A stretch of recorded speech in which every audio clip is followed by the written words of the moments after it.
Hello दोस्तों, नमस्कार। आपका गुरु शिक्षा क्लासेस में स्वागत है। मैं हूं बीके, आपको पढ़ाने आया हूं मैथ का दोस्तों चैप्टर जो है ना प्रतिशत है। और इसका पार्ट 4 लाया हूं जो सभी परीक्षाओं के लिए बहुत ही महत्वपूर्ण है। और ये टाइप 12 है जो बहुत सभी परीक्षाओं में बहुत पूछा जाता है। तो दोस्तों देखिए पहला क्वेश्चन है, एक परीक्षा में 36% विद्यार्थी हिंदी में तथा 47% अंग्रेजी में अनुत्तीर्ण हुए हैं। अनुत्तीर्ण मतलब फेल हुए हैं। यदि दोनों में 22% विद्यार्थी अनुत्तीर्ण रहे हों, मतलब 22% दोनों विषय में फेल रहे हों, तो दोनों विषयों में उत्तीर्ण होने वाले छात्रों का प्रतिशत बताइए तथा अनुत्तीर्ण का प्रतिशत बताइए।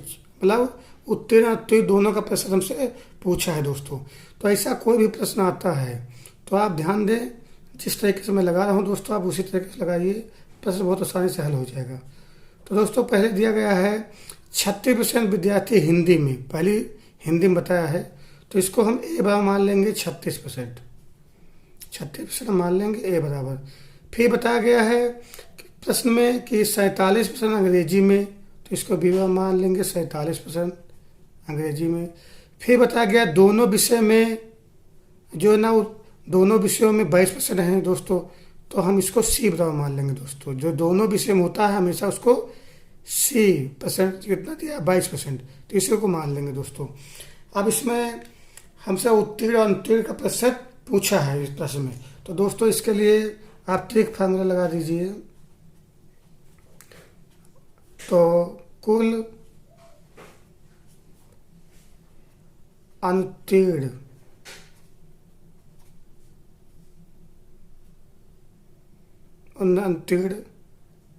प्रतिशत, मतलब अनुत्तीर्ण कितने विद्यार्थी हुए हैं, कितने परसेंट। तो इसके लिए आप सीधे कुल अनुत्तीर्ण निकाल रहे हैं प्रतिशत, तो आप इसके लिए आप सीधे फार्मूला लगा दीजिए A+B-C, आप इतना लगा दीजिए। इसमें दोस्तों आपको कल मान रखना है ए और बी के, A, B, C के सभी रख दीजिए। तो ए कितना है 36 है परसेंट, तो 36 रख दीजिए। यहाँ बी कितना है 47%, तो आप 47 रख दीजिए। और यहाँ माइनस लगा है, मैंने लगा दिया। सी कितना है 22%, तो दोस्तों ये 22% लगा दिया। उसके बाद दोस्तों हम क्या करेंगे, इनको आपको जोड़ के घटा दीजिए। तो आप जोड़ेंगे यहाँ, तो जोड़ देंगे 6 6 12 13 3, और यहाँ दोस्तों यहाँ से लेकर आया 4 और यहाँ से मिलके 8, 4 मिलके 8 हो गए यहाँ से मिला के, यहाँ 22 दोस्तों। अब 22 83 में से दोस्तों हम जब 22 घटाएंगे तो मेरा आएगा दोस्तों 61% दोस्तों। ये कुल अनुत्तीर्ण विद्यार्थियों की संख्या दोस्तों आ गई 61% जो आई है, कुल अनुत्तीर्ण विद्यार्थियों की का प्रतिशत दोस्तों आ गया। अब उत्तीर्ण कितने विद्यार्थी उसके वजह से दोस्तों देखते हैं। तो इसका ट्रिक फॉर्मूला लगा दीजिए आप। ट्रिक कुल उत्तीर्ण विद्यार्थी का प्रतिशत। तो आप इसके लिए कुछ न करिए, आप हमेशा याद रखें 100 में से जो अनुत्तीर्ण हुए हैं, कितने अनुत्तीर्ण हुए हैं आपके यहाँ अनुत्तीर्ण,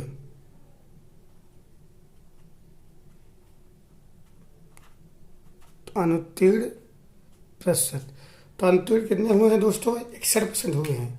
तो यहाँ दोस्तों आप कुछ नहीं करना है, 100 में से आपको जो 61% आए हैं ये घटा दीजिए। तो आपका यहाँ दोस्तों बचेगा सीधे 39% दोस्तों क्या बचेगा 39% दोस्तों बचेगा। तो ये दोस्तों आपका वो कुल उत्तीर्ण प्रतिशत आ गया। अगर दोस्तों यहाँ कभी कभी ये कर देता है, इस प्रश्न को थोड़ा घुमा देता है। जहाँ इसमें दे दिया गया है कि 36% जो है ना विद्यार्थी हिंदी में, 47% विद्यार्थी अंग्रेजी में उत्तीर्ण हुए हैं, और दोनों विषयों में 22% उत्तीर्ण हुए हैं, तब पूछेगा कुल उत्तीर्ण कितने हुए हैं, या कुल अनुत्तीर्ण पूछ लेगा। तो कुल अनुत्तीर्ण पूछेगा तो आपको उत्तीर्ण, अगर उत्तीर्ण के विषय में अनुत्तीर्ण पूछेगा तो ये भी सूत्र लगाना है, और उसी का जो मान है उत्तीर्ण के लिए आप उसी 100 से वो घटा दीजिए, आपका मान निकल आएगा। तो दोस्तों यहाँ मेरा जो आंसर आ रहा है, तो ऑप्शन नंबर कौन सा दोस्तों इसमें सही हो रहा है, जो 61 और 39 आए, तो ये ऑप्शन नंबर मेरा बी सही हो रहा है दोस्तों। देख लीजिए 39,61% है।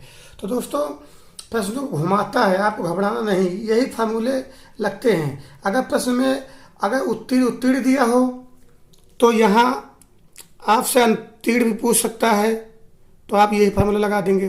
कभी कभी क्या कहता है, उत्तीर्ण पूछ लिया है, कुल उत्तीर्ण पूछ लेगा, तभी आप ये फार्मूला लगा देगा। आप घबराएं मत, आप इसी नियम से लगाएं, आसानी से लग जाएगा दोस्तों। अगला क्वेश्चन दोस्तों देख लीजिए। अगला क्वेश्चन जो बहुत ही महत्वपूर्ण है दोस्तों। अगला क्वेश्चन है प्रश्न नंबर 2। किसी परीक्षा में एक विद्यार्थी को 29% अंक प्राप्त हुए तथा वह 6 अंकों से फेल हो गया। 29% अंक प्राप्त हुए, लेकिन वो 6 अंकों से क्या हो गया, फेल हो गया। एक अन्य विद्यार्थी को 43% अंक प्राप्त हुए, जो कि उत्तीर्ण होने के लिए न्यूनतम अंक से 8 अधिक हैं। जो उत्तीर्ण जितनी दिया गया था उससे अधिक 8 लाया है। तो परीक्षा में कुल अंकों की संख्या बताओ। परीक्षा में कुल अंकों की संख्या हमसे पूछ लिया है। कहने का मतलब है कि कितने अंकों का जो है ना परीक्षा में कुल कितने अंकों की जो है ना आपकी जो है ना परीक्षा हुई थी। तो दोस्तों ऐसा कोई प्रश्न आ जाए तो आप घबराए नहीं, इसी नियम से लगाएं जो मैं बता रहा हूँ। तो दोस्तों आप इसमें जो प्रतिशत दिया गया है, तो पहले प्रतिशत को आप ए बराबर मान लीजिए 29%। दूसरा प्रतिशत दिया गया है बी, इसको आप मान लीजिए 43%, इसको बी मान लीजिए आप। और दोस्तों जो अंक दिया गया है, पहले अंक दिया गया है आपका 6, पहले आपका अंक दिया गया है यहाँ 6%। आप पहले अंक क्या दे दिया गया आपको, मतलब 6 दिया गया है। तो दोस्तों आप घबराएं नहीं, इसको 1 से मान लें, 6 है। और कितने अंक ज़्यादा दिया गया है, 8, इसको y मान ले दोस्तों 8। और परीक्षा में कुल अंकों की संख्या, परीक्षा में कुल अंकों की संख्या आपको निकालना है, तो आपको इस फार्मूले का इस्तेमाल करना चाहिए। ठीक फार्मूला आपको है, इसी से आप आसानी से लगा सकते हैं। x + y और बटे में आपको जो अब बी ए में जो बड़ा हो उसको आगे कह दीजिए b - a और गुणे 100।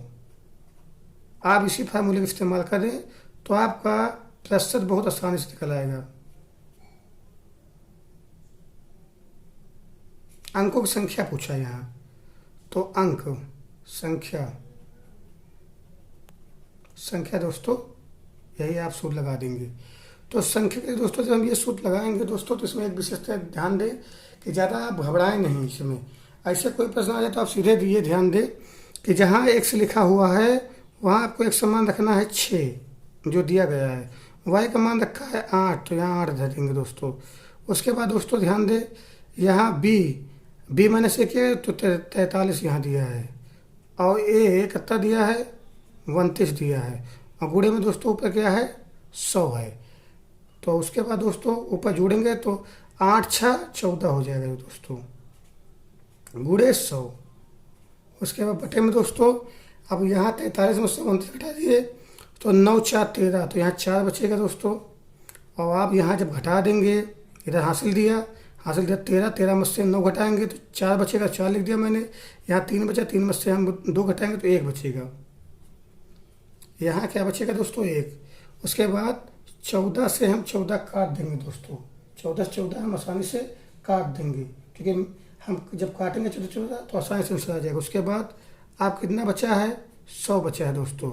आपको जो 100 बचा है यही मेरा क्या हो गया पूर्णांक हो गया दोस्तों, यही मेरा क्या हो गया पूर्णांक, जो संख्या पूछ रहे हैं वही।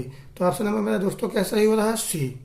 तो ऐसा कोई प्रश्न है तो आप इसी सूत्र का इस्तेमाल कीजिए, बहुत जल्द लगा लेंगे आप हमको समझाना पड़ता है, थोड़ा समय लग रहा है, आपको समय नहीं लगेगा दोस्तों। अगला क्वेश्चन देख लीजिए जो बहुत महत्वपूर्ण है। क्वेश्चन देख लीजिए जो बहुत महत्वपूर्ण है और सभी परीक्षाओं में बहुत पूछा जाता है। प्रश्न नंबर 3, चावल के मूल्य में 10% की कमी होने से कोई साहूकार 450 रुपये में 5 केजी चावल अधिक खरीद लेता है, तो इसका घटा हुआ मूल्य क्या है। ऐसे पर दोस्तों आपसे पूछेगा एग्जामिनर, अब सभी परीक्षाओं में ज़्यादातर पूछा इस समय यही प्रश्न पूछे जा रहे हैं, तो आपको घबराए नहीं, जो मैं नियम बता रहा हूँ आप उसी नियम से लगाएं। तो दोस्तों ऐसा कोई प्रश्न आ जाए कि चावल के मूल्य में 10% की कमी होने से कोई साहूकार 450 रुपये में 5 kg चावल अधिक खरीद लेता है, तो इसका घटा हुआ मूल्य क्या है? तो ये आप घबराए नहीं, इसी नियम से लगाएं। तो देखिए, जो पहले परसेंटेज दिया हो, यहाँ 10 20 कुछ भी दिया हो, तो उसको हमेशा 1/100 मान लें। 1/100 कितना? 10। उसके बाद जो यहाँ रुपए दिए हों, रुपए, तो रुपए को आप हमेशा क्या मान लें? इस्तेमाल मान लें 450 रुपये। और जो केजी दिया हो, यहाँ केजी जो दिया हो उसको हमेशा बी मान लें, 5 kg है दोस्तों।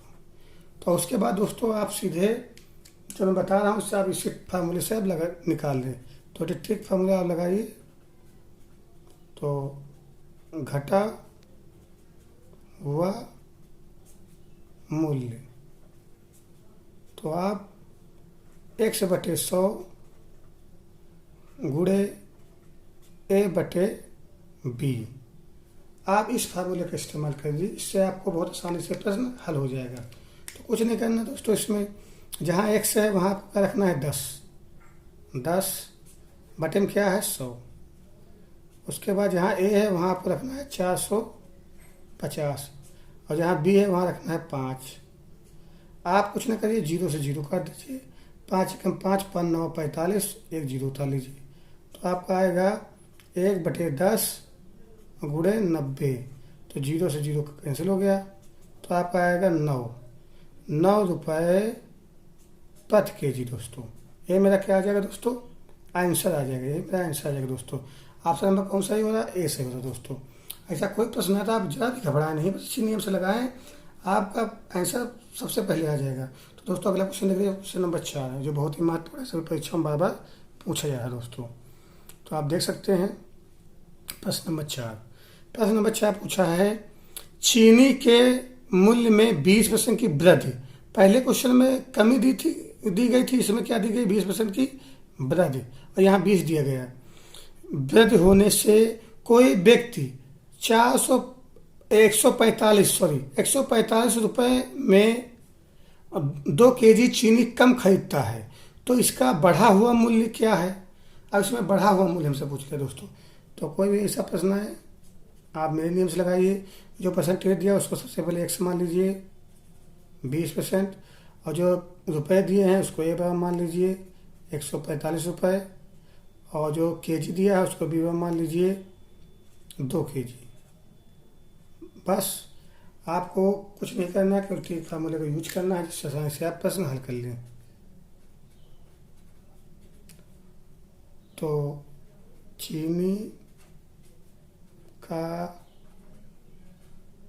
बढ़ा हुआ मूल्य,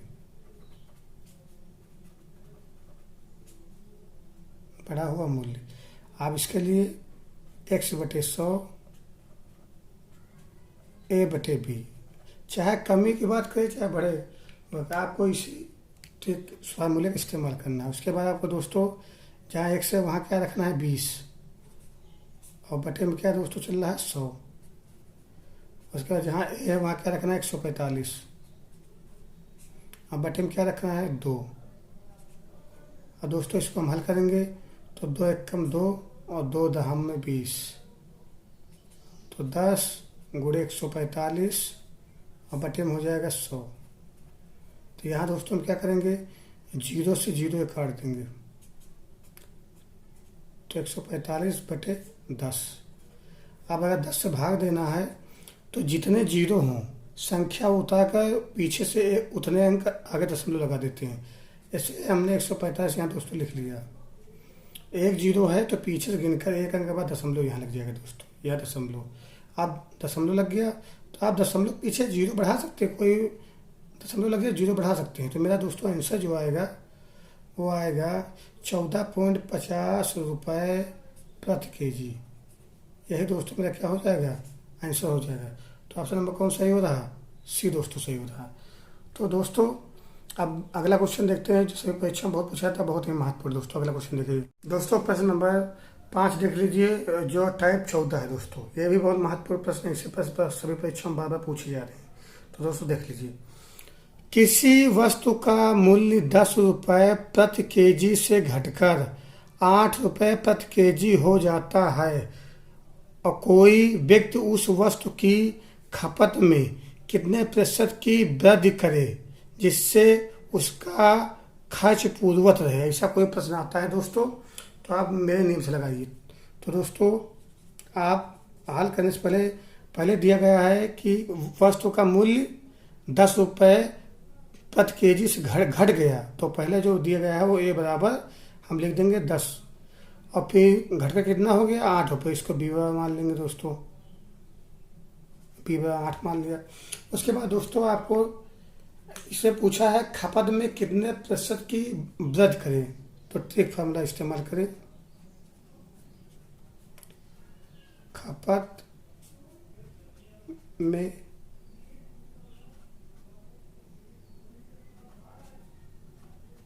प्रतिशत वृद्धि,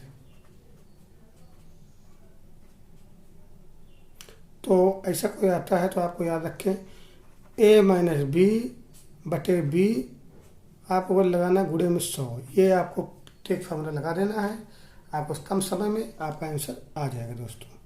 तो देख लीजिए, जहाँ ए है वहाँ क्या रखना है 10, जहाँ बी है वहाँ रखना है 8, फिर बटे में बी लिखा है तो 8, गुणे में 100 है तो यहाँ 100 लिख दीजिए। उसके बाद घटा दीजिए 2/8 गुणे आपका आएगा 100, काट देंगे 2 कम 2, 2 चक्को 8, उसके बाद आएगा 100/4, ऐसे भाग देंगे तो 4 दूनी 8, 4 दूनी 8 और 4 पंजे 20, तो आएगा मेरा 25%। तो दोस्तों यही मेरा क्या हो जाएगा आंसर हो जाएगा। तो ऑप्शन कौन सही हो रहा है दोस्तों, सी दोस्तों सही हो रहा है। तो ऐसा कोई भी प्रश्न आए दोस्तों आप याद रखें, तो आप इसी नेम से लगाइए, बहुत जल्द आपका प्रश्न हल हो जाएगा और हमेशा पूछे जाते हैं। मैं जितने भी प्रश्न पढ़ा रहा हूँ किसी न किसी परीक्षा में आए हुए हैं।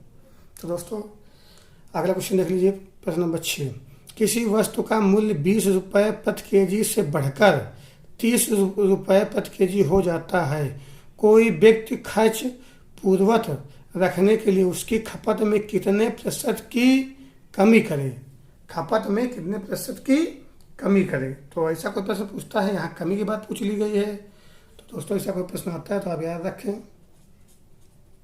पहले जो मूल्य दिया गया है उसको ए बराबर मान लें 20, और जो दूसरा मूल्य दिया गया है बी बराबर कितना है 30 रुपये, और आपसे पूछा है जो है ना खपत में कितने प्रतिशत कमी करें। तो ट्रिक फार्मूला आपको इस्तेमाल कीजिए, खपत में प्रतिशत कमी, तो आप प्रतिशत में जो कमी है इसके लिए आप याद रखें। आप देखते हैं कि ए और बी में जो संख्या बड़ी हो आप उसी अनुसार बी माइनस ए कर लीजिए, लेकिन बटे में हमेशा बी ही रहेगा और गुणे में 100। जो संख्या बड़ी हो, अगर मानो ए बड़ा होता तो ए आगे लिख देते हैं, माइनस बी कर लेते हैं, लेकिन बटे में हमेशा बी रहे दोस्तों, ये बात ध्यान दें। उसके बाद दोस्तों बी का मान कितना दिया है 30, ए का मान कितना दिया गया है 20 और बटे में बी कितना दिया गया है 30 और गुणे में क्या है फार्मूले में 100। अब दोस्तों देख लीजिए, जहाँ इसमें बी है वहाँ मैं 30 रखूँगा, जहाँ ए है वहाँ मैं 20 रखूँगा, फिर बी बटे में है तो फिर 30 रख दूँगा, गुणे में 100 है तो गुणे में 100 लगा दूँगा। अब इसके बाद दोस्तों ये जीरो हम काट सकते हैं सीधे। अब 30 में से अगर हम घटा रहे हैं 20 तो कितना बचेगा दोस्तों 10 बचेगा और 3, और इधर दोस्तों गुणे में क्या बचा है 10, तो गुणा हो जाएगा तो 10 दाम में 100, 100/3 दोस्तों। लेकिन 100/3 कोई ऑप्शन में नहीं है तो आगे भाग करके देख लेंगे, तो भाग देंगे 3 3 के 9, 3 3 के 9, मेरा आएगा आंसर 33 सही 1/3% दोस्तों। यही मेरा दोस्तों क्या आ गया आंसर आ गया। तो ऑप्शन कौन दोस्तों सही हो रहा है, तो 33 सही 1/3 मेरा आंसर आया है। 100 में 3 से भाग दिया दोस्तों, तो ऑप्शन कौन सही हो रहा है, सही हो रहा है मेरा ए दोस्तों। अब दोस्तों अगला क्वेश्चन देखिए जो बहुत ही महत्वपूर्ण है दोस्तों, क्वेश्चन नंबर 7 देख लीजिए जो टाइप 15 है। कभी कभी ऐसे भी क्वेश्चन पूछे जाते हैं। तो दोस्तों देख लीजिए, किसी गांव की जनसंख्या 800 है तथा इसमें प्रतिवर्ष 5% की वृद्धि हो रही है, तो 2 वर्ष बाद इसकी जनसंख्या क्या होगी। 2 वर्ष बाद की जनसंख्या पूछा है। तो कभी ऐसा कोई प्रश्न पूछ ले तो जो पहले जो दिया गया है, वर्तमान जो समय जो दिया गया है जनसंख्या दे दी गई है 800, किसी गांव की जनसंख्या 800 है, तो इसको हमेशा क्या मान लेंगे, पी मान लेंगे, पी बराबर मान लेंगे 800। और फिर जो दर दी गई उसको आर बराबर मान लेंगे 5। फिर समय जो दिया गया उसको एन बराबर मान लेंगे हम 2। बस आप ठीक फॉर्मूले का इस्तेमाल करें और इससे आप साइंस क्वेश्चन हल कर लें। तो आप 2 वर्ष बाद 2 वर्ष बाद की जनसंख्या,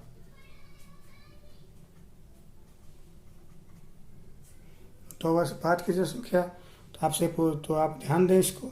तो आप P1+R/100 की होल पावर n, अब इस फार्मूले का इस्तेमाल करें जिससे प्रश्न आसानी से हल हो जाए दोस्तों। तो आज दोस्तों इसमें क्या करेंगे, हम जहाँ पर ये P है वहाँ पे हम 800 रखेंगे, 800 1 प्लस जहाँ R है वहाँ क्या रखेंगे 5, और बटे में कितना है 100, और दोस्तों पावर कितनी है n मतलब 2, देख लीजिए 2 दी गई है तो 2 धर देंगे। उसके बाद दोस्तों 800 यहाँ काटेंगे 5 कम 5, 5 दूनी 10, तो दोस्तों यहाँ हो जाएगा 1+1/20 की होल पावर 2। इसके बाद दोस्तों हम क्या करेंगे, 800 के बाद दोस्तों यहाँ 20 कम 20 और 1 21, तो 21/20 की होल पावर क्या है 2 दोस्तों है। और दोस्तों इसके आगे आप 800 उसका 21 का जो वर्ग होगा, तो 21 से सेम हमेशा होता है 441, आप याद रखें। अब 20 भी सेम यहाँ हो जाएगा 400, 2 स्क्वायर 2 लगा है, इसलिए इसको हमको 20 को 20 से गुणा करना है, दो बार 21 को 21 से गुणा करना है वही। और उसके बाद दोस्तों हम क्या करेंगे, ये 0 ये काट दिया, ये 0 ये काट दिया, 4 एकम 4, 4 दूनी 8, तो दोस्तों मेरा आएगा 2 गुणे 441। तो दोस्तों जब गुणा करेंगे तो 2 एकम 2, 2 चक्को 8, 2 चक्को 8, तो दोस्तों मेरा जो आंसर आएगा वो 882 दोस्तों आएगा आंसर। तो ऑप्शन कौन दोस्तों सही हो रहा है, सी सही हो रहा है दोस्तों। ऐसा प्रश्न दोस्तों पूछा जाता है तो आप इसी फार्मूले से आसानी से जल्दी लगा सकते हैं, ज़्यादा कंफ्यूज ना हो। और भी नियम बहुत से हैं लेकिन आप इसका इस्तेमाल करें, आसानी से प्रश्न हल कर लें। अगला दोस्तों प्रश्न देख लीजिए जो बहुत ही महत्वपूर्ण है। इसमें दोस्तों दे दिया गया है प्रश्न नंबर 8 में, एक नगर की जनसंख्या 50,000 है तथा इसमें 3 लगातार वर्षों में क्रमशः 5%, फिर 10% तथा 20% की वृद्धि हो रही, किसमें जनसंख्या में वृद्धि हो रही, तो 3 वर्ष बाद इसकी जनसंख्या क्या होगी। अब इसमें 3 वर्ष बाद जनसंख्या पूछ लिया है, लेकिन इसमें जो रेट दे दी गई, दर दे दी गई वो अलग अलग दे दी गई है। तो इसके लिए दोस्तों पहले जो जनसंख्या दी है उसको पी मान लेंगे। जब बाद की जनसंख्या पूछे तो हमेशा पी माने जो दी गई जनसंख्या को, तो 50,000। उसके बाद दर क्या है, इसको पहली दर को R1 मानते हैं, दूसरी दर कितनी दी गई है R2 मानते हैं, और तीसरी दर कितनी दे दी गई है, तो R3 दोस्तों दे दी गई है 20%। आपको ये अलग अलग दर दे दी गई है। और समय जो हमको दे दिया गया है वो n बार इस बार दिया गया है हमको 3 वर्ष, लेकिन 3 वर्ष सीधे नहीं दिया गया है, सबकी दरें अलग दी गई। इसका मतलब समय क्या हो जाएगा, ये भी अलग अलग 3 वर्ष का दिखाया जाएगा। तो देखिए दोस्तों आप इस फार्मूले का इस्तेमाल करिए जिससे प्रश्न आसानी को हल कर सकें। 3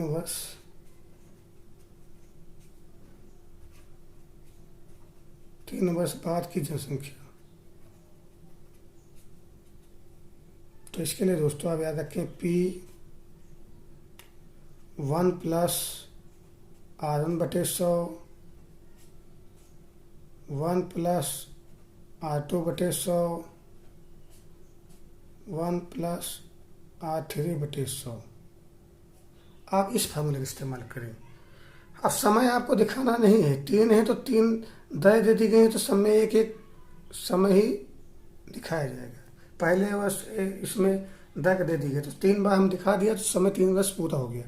इसमें दोस्तों पी का मान कितना दिया गया है? 50,000। वो हम नोट कर लेंगे दोस्तों। कितना दिया गया है? आप गिन सकते हैं, इकाई, दहाई, सैकड़ा, हजार, 10,000, 50,000 दे दिया गया। हमेशा पीछे से गिने अंकों किसी को। उसके बाद P1 R1 का कितना मान दिया गया? 5। तो 5 बटे क्या हो गया? 100। फिर यहाँ धर दीजिए R2 कितना दिया गया है? 10। तो 10 के बटे में 100। फिर इनटू में दे दिया गया है 1 प्लस R3 का मान कितना दिया गया है? 20%। तो 20/100। ये आपका फार्मूले मान मैंने धर दिया दोस्तों। अब इसके बाद दोस्तों देखते हैं कि आगे कैसे हल करते हैं। तो 50,000 नोट कर लीजिए, 50,000। उसके बाद दोस्तों आप यहाँ काट दीजिए, 5 एकम 5, 5 दूनी 10, 20 आएगा। 10 एकम 10, 10 दहम में 100, यहाँ 10 आएगा। 20 एकम 20, 20 पंजे 100, यहाँ 5 आएगा दोस्तों। तो यहाँ दोस्तों हम 20 आए तो यहाँ 1, यहाँ हम कर देंगे 20 से गुणा सीधे, 1/20 हो गया ये। तो 20 एकम 20, तो यहाँ हो जाएगा 20 + 1, और बटे में दोस्तों क्या हो जाएगा? 20।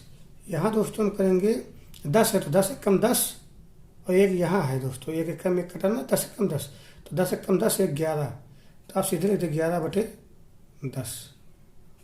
यहाँ दोस्तों आपको देखना है, तो यहाँ एक तो छिपा है 20 एकम 20 वाला, और 5 एकम 5 1 6 बटे सीधे 5 लिखते हैं, जिससे आप थोड़ा फास्ट करें सबसे। तो इसमें दोस्तों क्या करेंगे, ये 0 कटा, ये 0 कटा, तो 1 2 0 ये कट गए, सीधे 0 1 2 कट गए दोस्तों। तो अब आगे जो बच रहा है मेरा मान दोस्तों, तो बच रहा है 500 गुणे 20 21, 21/2। उसके बाद 11 और 6/5। यहाँ जब 0 कट गया तो यहाँ 1 की कोई वैल्यू नहीं बची। यहाँ ऊपर 11 बचा है और 6/5 बच गया आपका। अब इसके बाद आप ये ध्यान दें, आप सीधे काट दीजिए, 5 एकम 5, 5 एकम 5, तो यहाँ क्या बचेगा? 100 बचेगा। इसके बाद आप क्या करेंगे, इधर काट दिए, 2 एकम 2, 2 3 6, जो बचा है उसको नोट कर लीजिए आप। तो 100 गुणे 21 गुणे 11 गुणे 3, ये दोस्तों मेरा आंसर बचा हुआ है, जितना मतलब कटने के बाद जो बचा हुआ है। उसके बाद दोस्तों हम क्या करेंगे, गुणा करना है इनका। तो संख्याओं गुणा कर ले, 33, तो 100 21 और 33। अब आप इसमें दोस्तों ये करेंगे, आपको गुणा करना है तो आपको इस चीज़ का ध्यान देना है कैसे में गुणा करना है। तो आप इसको गुणा जब करेंगे तो पहले 21 33 गुणा करेंगे, 21 और 33 गुणा जैसे हम कर लेंगे तो दोस्तों इसके बाद आएगा आपका मान 100 गुणे, आप गुणा देख लेंगे, 2000 गुणा तो आपको आता ही होगा। 21 गुणे 33 जब करेंगे तो आएगा आपका मान 693 आएगा दोस्तों। और जो 693 आएगा उसके बाद 693 में इसका गुणा कर लेंगे तो आपका 69,300 आंसर हो जाएगा। कैसे, आप जब इससे गुणा करेंगे 100 से तो आप यही अंक उतार लीजिए, और जितने जीरो हैं वो जीरो तो यहाँ उतार दीजिए, पीछे उतार दिया तो आपका आ गया 69,300। तो यही मेरी जनसंख्या में क्या हो जाएगी, वृद्धि हो जाएगी दोस्तों। तो दोस्तों ऐसे ही प्रश्न मैं सभी टाइप के लाता जाऊंगा, जिससे आपके कोई भी प्रश्न छूटे ना परीक्षा में। और आसानी से हल कर सकें। तो दोस्तों, अगर मेरा वीडियो आपको पसंद आया हो तो लाइक करें, शेयर करें, सब्सक्राइब करें दोस्तों। थैंक यू दोस्तों।